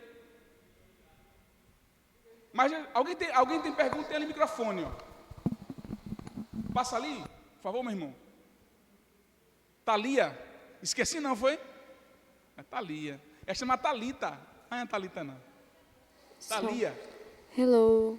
Quem quiser também tem outro microfone aí, para ir passando. Alonso. Por favor. Ixi, ela anotou na caderneta, ela vem, bomba, agora anota assim. São só 2 mesmo. Pai do Senhor. Paz. O senhor falou também sobre os elementos judaicos que algumas igrejas também introduzem dentro do culto. E eu queria saber alguns exemplos de alguns elementos. Podemos falar. Entrada da arca. Tem igrejas que fazem a entrada da arca. E cantam um salmo, que é um salmo de entrada da arca. Isso era feito no culto judaico, porque a arca representava o próprio Deus. A carta que o autor aos Hebreus escreve vai dizer assim: antes, Deus falou ao Pai pelos profetas, hoje nos fala pelo Filho. Ele, o Filho, isso é Hebreus dizendo, ele é a expressão exata do seu ser. Quando você olha para Cristo, enxerga o Pai. Então não percebe nenhum elemento de culto judaico, de vários que existem. Outros, tem igrejas que tocam chofar. Tem um monte de igrejas tocando chofar. O chofar era um instrumento que era feito do chifre do carneiro, que era um instrumento usado para convocação para a guerra. Isso às vezes é tocado na igreja com um valor místico, como se isso fosse atrair a presença de Deus. Então, além desse, tem outros rituais, festas judaicas, símbolos judaicos, pastor usando quipá, candelabro, castiçal, gente fazendo o templo de Salomão. Eu vou parar por aqui, né? Heresia. O nome disso é heresia. colocando um chale do lado da bandeira de Israel, do lado do castiçal. Valor místico para isso, não tem valor místico para nada. O valor que tem são as escrituras. Eu digo claramente, o valor disso é herético. Porque a gente está invalidando a revelação de Cristo, porque essa revelação é perfeita. Se aquilo que existia, esses símbolos que existiam, era a sombra que apontava para ele. Quando alguém entrava no tabernáculo, pronto, eu entrei no tabernáculo, aí eu tinha o altar do sacrifício, eu tinha a pia. Depois eu entrava no primeiro pavimento, que era o santo lugar. Aí eu tinha à direita a mesa dos pães, e eu tinha desse lado o castiçal, à frente o altar do incenso. Atravessei aquela cortina, o santo dos santos. Aí eu tinha a arca. Tem gente refazendo isso para os crentes entrarem. Entrega para os índios de uma vez. Porque a pessoa não entendeu que tudo aquilo ali fazia uma referência a quem Cristo é.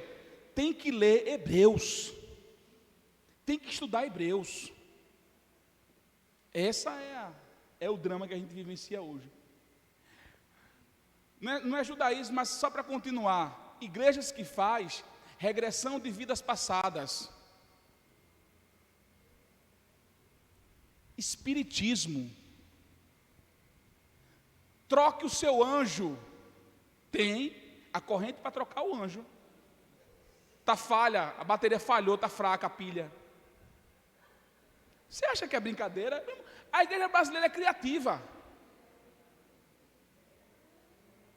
Já viu corrente do encosto? Tem umas igrejas aí, negócio do encosto. Ah, encosto é o marido, encosto é a mulher, nada de encosto. É para você caminhar junto. Então é esse drama. Aí levar carteira de trabalho, passar por sal grosso, levar foto do cônjuge. O outro inventou, dá o dízimo de quanto você quer receber. Olha que beleza. Você quer ganhar quanto? Eu quero ganhar 20 mil, pastor. Por fé, deu o dízimo disso, mas 2 mil é o salário do cara. Aí ele vai e dá. Olha que besta.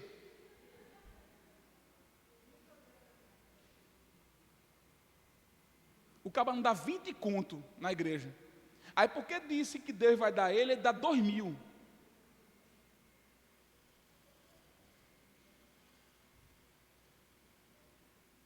Só as escrituras, meu irmão. Alguém mais? Mais uma, vá? É só essa. Não, pode fazer mais, estou por aqui. Sim, pastor Fred, em relação a escandalizar o evangelho. Pessoas que fazem isso conscientemente, assim, um exemplo, é um cristão que faz uma tatuagem e mostra isso para todo mundo, e as pessoas criticam, ela sabendo que assim, não sei se é errado, se não é assim, mas assim, ela faz, as pessoas criticam, pessoas não cristãs, né? E ela continua fazendo por achar que é certo, mas assim, dessa forma, ela está escandalizando o evangelho. Então, seria também um tipo de heresia? Pessoal, a heresia, ela é caracterizada por um ensino. Isso não parece ser um ensino. Isso parece ser um modo de ação. É como a pessoa se comporta. Eu não caracterizaria isso como um ensino. Primeiro que a minha compreensão sobre tatuagem, ela é bem distinta. Então, eu não vou falar, porque talvez vá de encontro àquilo que o pastor Fabiano tem ensinado para vocês. Mas, por exemplo, me mostre um texto no Novo Testamento. Eu vou expandir. No Antigo Testamento que fala de tatuagem. Já sei, Levítico. Não farás tatuagem pelos mortos. Ali não é tatuagem não, filho. Ali era uma prática. Ali era uma prática que tinha a ver com religião pagã. Era um tipo de lembrar do parente morto, marcando ele na pele. Era pagão. Então, pastor, qual é o conceito? Eu tenho um conceito, que para mim é conceito geral. Todas as coisas me são lícitas. A primeira pergunta, quando alguém me perguntar se pode fazer tatuagem, tem um monte de jovem lá na igreja. A primeira pergunta que eu faço é assim: você quer fazer tatuagem por quê? a sua intenção vai dar para você o nível da consciência que você tem, porque você quer fazer tatuagem. Se for tatuagem para fazer exuberância corporal, isso não glorifica a Deus. Tatuagem porque você vai ser aceito no grupo, também não glorifica a Deus. Eu acho que a gente, muito mais do que proibir, tem que conscientizar. Porque a proibição não dura muito tempo, a consciência é a vida toda. Só que conscientizar dá trabalho, porque demora tempo. 1 Coríntios 10, 31. Quer comais, quer bebais, ou façais. Isso inclui tatuagem. Inclui. Faça tudo para... A minha pergunta é, você vai glorificar Deus com a tatuagem? Eu não sei. Quem tem que dizer é você. Eu glorifico? Não, eu não sei. Porque se você quer a resposta pronta, eu não tenho para lhe dar. Eu não sou enciclopédia basa. Sou um pastor. A pessoa vem me procurar porque ele quer que eu dê um veredito. Não, faço não, a consciência é sua. E cada consciência é a sua sentença. Quer assumir? Assuma, meu irmão. Diga que fez tatuagem, agora assuma. Ah, porque o pastor nada. Quer comais, bebais, ou façais? Quase todos eles não fazem. Nunca os proibi, e não os proíbo. Talvez eu traga uns 2 ou 3 amanhã. Aí você pode, uma conversa assim ali no cantinho, sem eu ver, lá no cantinho. Olha, tatuagem. É difícil, mas dá resultado. Ok? Não sei se ajudou ou prejudicou, né? Eu nem disse nem que sim, nem que não. Vai lá, não quer fazer doença? Pode ficar à vontade. Pastor, paz. Surgiu uma dúvida enquanto o senhor falava sobre a diferença assim, entre um apóstata e um herege. O quão tênue é essa linha? Aí vem uma segunda pergunta. Particularmente, eu vejo isso como objetos para atacar a nossa fé, certo? Como o senhor explicou. E isso parte de um princípio. Qual é o princípio disso? É de Satanás, né? Que vem para destruir a nossa fé e perverter esses conceitos corretos. Isso mesmo. A segunda pergunta é, Satanás está mais para um apóstata ou para um herético ou nenhum dos dois? Vamos lá. A apostasia e a heresia é a mesma coisa. A heresia é o produto da apostasia. Quando a gente fala do herege, é a figura do apóstata. Então é a mesma coisa. Quando Paulo fala, vocês não leram esse texto, mas assim, nos últimos dias sobrevirão dias difíceis e que alguns apostatarão da fé. Isso é a mudança da percepção. Estava na igreja, hoje ele se volta contra o ensino. Apostasia é isso. Satanás, ele é um apóstata ou ele é um herege? Satanás, ele é o apóstata ou herege mor. A primeira heresia do mundo foi com Satanás. Onde? No Éden. É sério, lá no Éden. Como foi que Deus disse? Não é pergunta nessa? Como foi que Deus disse? Não, conversa. Deixa da brincadeira, rapaz. Porque ele sabe que um dia que você comer, você vai ser igual a ele. O que é heresia? Não é distorcer o texto? Não é corromper a ideia? Não é trazer divisionismo? Ele divide o mundo antes e depois da queda. Satanás é um herege mor. Toda heresia, distorção e apostasia é de origem satânica. Não existe meu apóstata favorito, meu herege favorito. Não tem herege favorito. Toda heresia e toda apostasia é de origem satânica, porque Satanás faz isso no início. Na verdade, a vida dele toda é distorcer. Quando ele vai tentar Jesus, não é isso que ele faz? Distorcendo. Quando Pedro vai dizer para Jesus, Senhor, tem misericórdia de ti mesmo, Cristo vai dizer, arreda de trás de mim, Satanás. O contorcionismo da percepção bíblica, alguém que contorce o texto, bota para lá, bota para cá, distorce, isso é satânico, isso é diabólico. Não tenha medo de dizer não, é satânico e é diabólico. É diferente, que a gente vai ver amanhã, da dúvida. A dúvida é outra coisa. O fraco é outra coisa. O desanimado é outra coisa. Não confunda. Alguém pode estar desanimado, pode estar fraco, pode ter dúvida, mas não é herege. Por quê? Porque a heresia, presta atenção aqui, gente, a heresia é um ensino. O cara está ensinando. Não existe herege desavisado. Ele sabe o que está fazendo. E por que faz? A mente cauterizou. Paulo vai dizer isso. Últimos dias sobrevirão dias difíceis em que alguns apostatarão da fé, tendo a mente cauterizada. Ou seja, não volta mais. A apostasia é um caminho. Vou fazer uma pergunta para você. Tem arrependimento para o apóstata?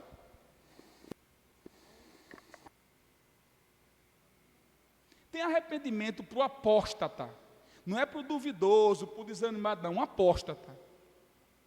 Caminhou conosco, hoje estava ensinando o contrário, falou contra a fé, falou contra Deus, falou contra o Espírito, falou contra Cristo. Aí depois ele tem possibilidade de se voltar à fé cristã?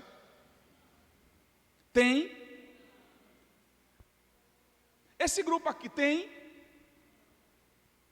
Está dividido. Tem? Tem? Não tem. Sabe por quê? Porque ele infringiu o princípio que Jesus disse. Só há um pecado que não há arrependimento. Qual? Não há um só herege que não blasfeme contra a obra do Espírito. Todo herege blasfema contra uma obra do Espírito. Todos eles. Testemunho de Jeová, Espiritismo, Mormons. Ontem falou sobre isso, ontem foi as seitas mais atuais, não sei se foi isso ontem. Não tem um. E talvez você não tenha muita profundidade, mas procure na internet heresias modernas. A maioria deles, ou quase todas, vieram dentro da igreja. E hoje, eles falam contra aquilo que experimentaram. Gente, é diferente. Se você quiser me mostrar texto depois, estou aqui. É diferente do duvidoso. É diferente do desanimado. A questão é diferente. Pastor, onde é que você está isso? Vou lhe dizer. Hebreus. O livro de Hebreus. Hebreus vai dizer assim: é impossível aqueles que provaram o dom celestial, provaram o dom da graça, é impossível uma vez ou outra se voltarem. Por quê? Se levantaram contra uma obra do Espírito. E quem blasfema contra o Espírito Santo não tem arrependimento. A apostasia é um caminho sem volta.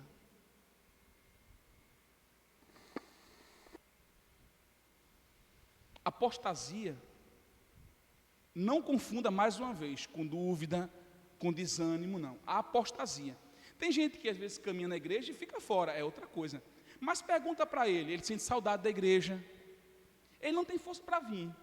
É diferente do cara que está fora da igreja ensinando, é isso que você entendeu, né? Ensinando coisas contra a igreja, é isso. Ele está ensinando coisas que um dia ele provou. Fala contra o batismo, fala contra a ceia, fala contra o sacramento, fala contra a divindade de Cristo, fala contra o Espírito Santo, fala contra Deus, fala contra a comunhão, fala contra o dízimo. Ele fala contra tudo. Tem gente assim. E na internet é que tem, está assim, ó. Um monte. Sexo fora do casamento para esses caras não é pecado. Masturbação está tudo bem. Se relacionar com quem quiser também está tudo certo. Quando você vê alguém distorcendo, ensinando o contrário, orelha em pé. Orelha em pé. Ok? Diga lá, menino. O que foi isso? Aqui não. Misericórdia. Eu tenho uma Não foi aqui, não. Eu tenho uma pergunta. Olha, pastor Fred, no caso do pastorado feminino, elas são apóstatas? Ah, menino, pelo amor de Deus. Pastor Fabiano não. A apostasia era uma questão de gênero. Então tem mulher que aposta tanto quanto homem. Então é herege também. E tem um monte também, né? Porque dá aprendendo com o marido. É tão herege quanto. Tem um monte, mas também tem uma coisa. Muda não. Qual é a diferença? Fale. Qual a diferença entre a hipocrisia e a... Hipocrisia. A hipocrisia e a heresia. Vamos lá. A heresia se caracteriza por um ensinamento. Hipocrisia é um comportamento. Isso. Veja, é possível ser hipócrita. Gente, quem quiser sair, fica à vontade, eu sei. Veja, é possível ser hipócrita e não ser herege. Mas todo herege é hipócrita. Nem todo hipócrita é herege.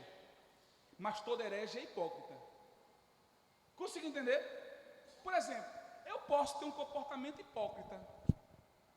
Você não sabe, hipocrisia, ela vem da palavra hipocritês, que era um teatro de máscaras que tinha na Grécia. Então eram artistas. Então o hipócrita é um cara que é artista, diz um negócio, muda de ideia, não é bem isso, sei o quê. Eu posso ter um comportamento hipócrita, mas não necessariamente ser um herege. Então, só para definir, todo herege é hipócrita, mas nem todo hipócrita é herege. Porque a hipocrisia não é um ensinamento, é um comportamento. Como você falou da questão da tatuagem. Tatuagem pode ser um comportamento. Eu quero fazer tatuagem e me comportar como alguém que fez tatuagem. É um comportamento. Heresia é ensinamento. O cara está ensinando claramente o que está errado. E ele tem convicção de que está certo. O miserável tem convicção de que está certo. Mas ele continua ensinando errado. É isso. Ok? Gente, já tem que encerrar, 9h15, né? E eu ainda vou voltar. Estava vindo para cá, o carro deu pane. Eu disse, não vou não. Vou de ônibus. Que trem maravilhoso esse daqui, hein? Quase você sente calor. Gente, Deus abençoe vocês. Obrigado por as brincadeiras aí. Amanhã, se você gostou, a gente volta. Se não, você fala com o pastor Fabiano, a gente cancela. Amém, meus irmãos. Deus abençoe o pastor Fred. Vamos ficar de pé. Vamos orar e convidando os irmãos para amanhã, né? Encerramento, aqueles que vieram ontem, hoje e amanhã. Encerraremos para a glória do Senhor esse aprendizado. Oremos. Senhor, nós queremos te agradecer, Pai, por essa noite, por esse aprendizado, Senhor, que fortaleça, Pai, as nossas mentes, o nosso coração, Pai, que possamos aprender para reagir, Senhor, contra as heresias que têm acontecido nesse tempo, Pai. Nos ajuda, nos dá a noite, Senhor, reparadora, Pai, diante de Ti, e que amanhã, Senhor, também seja assim proveitoso como hoje, possamos aprender, Senhor, para a Tua glória, em nome de Jesus. Amém, Senhor, e amém. Deus abençoe a todos.